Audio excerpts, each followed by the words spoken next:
ಸೂರ್ಯವು G type ಮುಖ್ಯ ಅನುಕ್ರಮ ನಕ್ಷತ್ರವಾಗಿದೆ. G2V ಅದರ ವರ್ಣಪಟಲದ ವರ್ಗವನ್ನು ಆಧರಿಸಿರುತ್ತದೆ. ಉದಾಹರಣೆಗೆ, ಇದು ಅನೌಪಚಾರಿಕವಾಗಿ ಮತ್ತು ಸಂಪೂರ್ಣವಾಗಿ ಹಳದಿ ಕುಬ್ಜ ಎಂದು ಕರೆಯಲಾಗುತ್ತದೆ. ಅದರ ಬೆಳಕು ಹಳದಿಗಿಂತ ಬಿಳಿ ಬಣ್ಣದ್ದಾಗಿದೆ. ಬೃಹತ್ ಆಣ್ವಿಕ ಮೋಡದ ಪ್ರದೇಶದ ಒಳಭಾಗದ ಗುರುತ್ವ ಕುಸಿತದಿಂದ ಇದು ಸುಮಾರು 4.6 ಬಿಲಿಯನ್ ವರ್ಷಗಳ ಹಿಂದೆ ರೂಪುಗೊಂಡಿತು. ಈ ವಿಷಯದ ಬಹುಭಾಗವು ಮಧ್ಯಭಾಗದಲ್ಲಿ ಸಂಗ್ರಹಿಸಲ್ಪಟ್ಟಿತು, ಉಳಿದವುಗಳು ಸುತ್ತುತ್ತಿರುವ ಡಿಸ್ಕ್ನಲ್ಲಿ ಚಪ್ಪಟೆಯಾದವು ಮತ್ತು ಅದು ಸೌರವ್ಯೂಹವಾಯಿತು. ಕೇಂದ್ರೀಕೃತ ದ್ರವ್ಯರಾಶಿ ತುಂಬಾ ಬಿಸಿಯಾಗಿ ಮತ್ತು ದಟ್ಟವಾಗಿ ಮಾರ್ಪಟ್ಟಿತು. ಅದು ಅಂತಿಮವಾಗಿ ಅದರ ಕೇಂದ್ರದಲ್ಲಿ ಪರಮಾಣು ಸಮ್ಮಿಳನವನ್ನು ಪ್ರಾರಂಭಿಸಿತು. ಈ ಪ್ರಕ್ರಿಯೆಯ ಮೂಲಕ ಬಹುತೇಕ ಎಲ್ಲಾ ನಕ್ಷತ್ರಗಳು ರೂಪುಗೊಳ್ಳುತ್ತವೆ ಎಂದು ಭಾವಿಸಲಾಗಿದೆ. ಸೂರ್ಯನು ಸರಿಸುಮಾರು ಮಧ್ಯಮ ವಯಸ್ಸಿನವನಾಗಿದ್ದಾನೆ. ಇದು 4 ಶತಕೋಟಿ 1 ವರ್ಷಗಳಿಗೂ ಹೆಚ್ಚು ನಾಟಕೀಯವಾಗಿ ಬದಲಾಗಿಲ್ಲ ಮತ್ತು ಇನ್ನೊಂದು 5 ಶತಕೋಟಿ ವರ್ಷಗಳಿಗಿಂತಲೂ ಹೆಚ್ಚು ಸ್ಥಿರವಾಗಿ ಉಳಿಯುತ್ತದೆ. ಪ್ರಸ್ತುತ ಪ್ರತಿ ಸೆಕೆಂಡಿಗೆ ಸುಮಾರು 600 ದಶಲಕ್ಷ ಟನ್ಗಳಷ್ಟು ಹೈಡ್ರೋಜನ್ ಹೀಲಿಯಂಗೆ ಸಮ್ಮಿಳನಗೊಳ್ಳುತ್ತದೆ. ಪರಿಣಾಮವಾಗಿ ಪ್ರತಿ ಸೆಕೆಂಡಿಗೆ 4 ಮಿಲಿಯನ್ ಟನ್ಗಳಷ್ಟು ಮ್ಯಾಟರ್ ಅನ್ನು ಶಕ್ತಿಯನ್ನಾಗಿ ಪರಿವರ್ತಿಸುತ್ತದೆ. ಅದರ ಶಕ್ತಿಯಿಂದ ತಪ್ಪಿಸಿಕೊಳ್ಳಲು 10,000 ಮತ್ತು 1,70,000 ವರ್ಷಗಳ ನಡುವೆ ತೆಗೆದುಕೊಳ್ಳುವ ಈ ಶಕ್ತಿಯು ಸೂರ್ಯನ ಬೆಳಕು ಮತ್ತು ಶಾಖದ ಮೂಲವಾಗಿದೆ. ಸುಮಾರು 5 ಶತಕೋಟಿ ವರ್ಷಗಳಲ್ಲಿ, ಹೈಡ್ರೋಜನ್ ಸಮ್ಮಿಳನವು ಅದರ ಕೇಂದ್ರದಲ್ಲಿ ಇಳಿಮುಖವಾದಾಗ, ಸೂರ್ಯವು ಹೈಡ್ರೋಸ್ಟಾಟಿಕ್ ಸಮತೋಲನದಲ್ಲಿ ಇರುವುದಿಲ್ಲ. ಅದರ ಮಧ್ಯಭಾಗವು ಸಾಂದ್ರತೆ ಮತ್ತು ತಾಪಮಾನದಲ್ಲಿ ಗಮನಾರ್ಹ ಏರಿಕೆಗೆ ಒಳಗಾಗುತ್ತದೆ, ಆದರೆ ಅದರ ಹೊರಗಿನ ಪದರಗಳು ಅಂತಿಮವಾಗಿ ಕೆಂಪು ದೈತ್ಯವಾಗಿ ಮಾರ್ಪಡುತ್ತವೆ. ಬುಧ ಮತ್ತು ಶುಕ್ರಗ್ರಹದ ಪ್ರಸಕ್ತ ಕಕ್ಷೆಗಳನ್ನು ಕಿತ್ತುಹಾಕಲು ಸೂರ್ಯವು ಸಾಕಷ್ಟು ದೊಡ್ಡದಾಗುತ್ತದೆ ಮತ್ತು ಭೂಮಿಯ ವಾಸಯೋಗ್ಯವಾಗುವುದಿಲ್ಲ ಎಂದು ಲೆಕ್ಕಹಾಕಲಾಗಿದೆ. ಇದರ ನಂತರ, ಇದು ಹೊರ ಪದರಗಳನ್ನು ಚೆಲ್ಲುತ್ತದೆ ಮತ್ತು ಬಿಳಿ ಕುಬ್ಜ ಎಂದು ಕರೆಯಲಾಗುವ ದಟ್ಟವಾದ ತಂಪಾದ ತಾರೆಯಾಗಲಿದೆ ಮತ್ತು ಸಮ್ಮಿಳನದಿಂದ ಇನ್ನು ಮುಂದೆ ಶಕ್ತಿಯನ್ನು ಉತ್ಪತ್ತಿ ಮಾಡುವುದಿಲ್ಲ, ಆದರೆ ಇನ್ನೂ ಗ್ಲೋ ಮತ್ತು ಅದರ ಹಿಂದಿನ ಸಮ್ಮಿಳನದಿಂದ ಶಾಖವನ್ನು ಉಂಟುಮಾಡುತ್ತದೆ. ಇತಿಹಾಸಪೂರ್ವ ಕಾಲದಿಂದಲೂ ಭೂಮಿಯ ಮೇಲಿನ ಸೂರ್ಯನ ಅಗಾಧ ಪರಿಣಾಮವನ್ನು ಗುರುತಿಸಲಾಗಿದೆ ಮತ್ತು ಸೂರ್ಯನನ್ನು ಕೆಲವು ಸಂಸ್ಕೃತಿಗಳು ದೇವತೆ ಎಂದು ಪರಿಗಣಿಸಲಾಗಿದೆ. ಭೂಮಿಯ ಸಿನೋಡಿಕ್ ಪರಿಭ್ರಮಣ ಮತ್ತು ಸೂರ್ಯನ ಸುತ್ತ ಅದರ ಕಕ್ಷೆಯು ಸೌರ ಕ್ಯಾಲೆಂಡರ್ಗಳ ಆಧಾರವಾಗಿದೆ. ಅವುಗಳಲ್ಲಿ ಒಂದು ಇಂದು ಬಳಕೆಯಲ್ಲಿರುವ ಪ್ರಮುಖ ಕ್ಯಾಲೆಂಡರ್. ಸೂರ್ಯನ 74% ದ್ರವ್ಯರಾಶಿಯು ಜಲಜನಕದಿಂದ, 25% ಹೀಲಿಯಂನಿಂದ ಮತ್ತು ಉಳಿದ ದ್ರವ್ಯರಾಶಿಯು ಅಲ್ಪಸ್ವಲ್ಪ ಭಾರೀ ವಸ್ತುಗಳಿಂದ ಕೂಡಿದೆ. ಸೂರ್ಯನ ವರ್ಣಪಟಲ ವಿಂಗಡಣೆಯು G2V. ಸೂರ್ಯನ ಮೇಲ್ಮೈ ತಾಪಮಾನವು ಸುಮಾರು 5,000 ಕೆ ಗಳಿರುವುದನ್ನು G2 ಸೂಚಿಸುತ್ತದೆ. ಈ ತಾಪಮಾನವು ಮೇಲ್ಮೈಗೆ ಬಿಳಿ ಬಣ್ಣವನ್ನು ಕೊಟ್ಟರೂ, ವಾಯುಮಂಡಲವು ಬೆಳಕನ್ನು ಚದುರಿಸುವುದರಿಂದ ಹಳದಿಯಾಗಿ ಕಾಣುತ್ತದೆ. ಇದರ ವರ್ಣಪಟಲವು ಅಯಾನುಗೊಳಿತ ಮತ್ತು ತಟಸ್ಥ ಲೋಹಗಳ ಮತ್ತು ಬಹಳ ದುರ್ಬಲವಾದ ಜಲಜನಕದ ವರ್ಣರೇಖೆಗಳನ್ನು ತೋರಿಸುತ್ತದೆ. ಸೂರ್ಯನು ಬಹುತೇಕ ಇತರ ನಕ್ಷತ್ರಗಳಂತೆ ಪ್ರಮುಖಾನುಕ್ರಮ ನಕ್ಷತ್ರವೆಂದು ವಿ ಪ್ರತ್ಯಯವು ಸೂಚಿಸುತ್ತದೆ.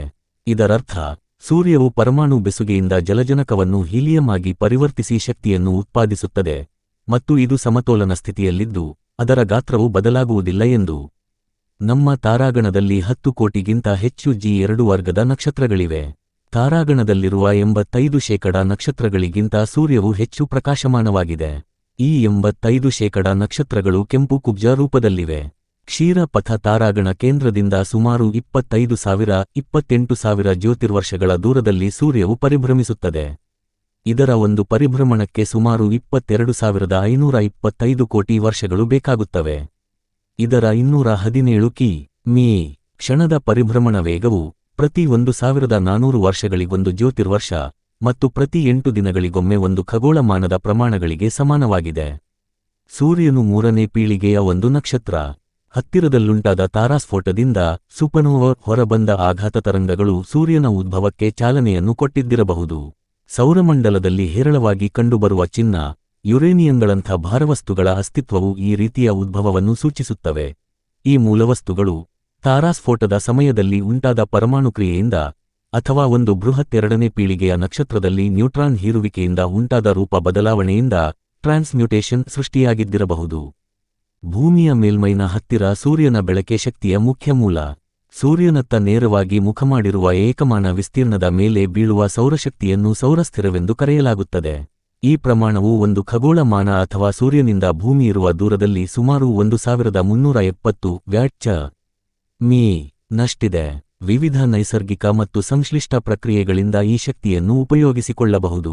ಮರ ಗಿಡಗಳಲ್ಲಿ ನಡೆಯುವ ದ್ಯುತಿಸಂಶ್ಲೇಷಣೆಯು ಈ ಶಕ್ತಿಯನ್ನು ಹಿಡಿದು ಆಮ್ಲಜನಕ ಮತ್ತು ಇಂಗಾಲದ ಸಂಯುಕ್ತಗಳ ರಾಸಾಯನಿಕ ರೂಪಕ್ಕೆ ಪರಿವರ್ತಿಸುತ್ತದೆ.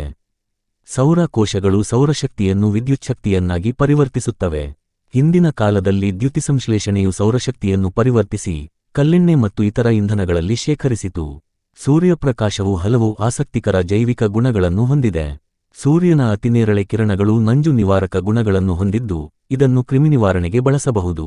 ಇದು ಚರ್ಮದ ಮೇಲೆ ಕೆಂಪು ಸುಡುಗಾಯಗಳನ್ನು ಮಾಡುವುದಲ್ಲದೆ ವಿಟಮಿನ್ ಡಿ ಉತ್ಪಾದನೆಯಂತಹ ಕೆಲವು ವೈದ್ಯಕೀಯ ಗುಣಗಳನ್ನು ಹೊಂದಿದೆ.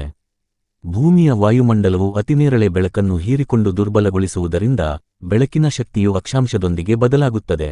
ಹೆಚ್ಚು ಅಕ್ಷಾಂಶದ ಜಾಗಗಳಲ್ಲಿ ಬೆಳಕು ವಾಯುಮಂಡಲದ ಮೂಲಕ ಹೆಚ್ಚು ದೂರವನ್ನು ಕ್ರಮಿಸುವುದರಿಂದ ಹೆಚ್ಚು ಶಕ್ತಿಯನ್ನು ಕಳೆದುಕೊಳ್ಳುತ್ತದೆ.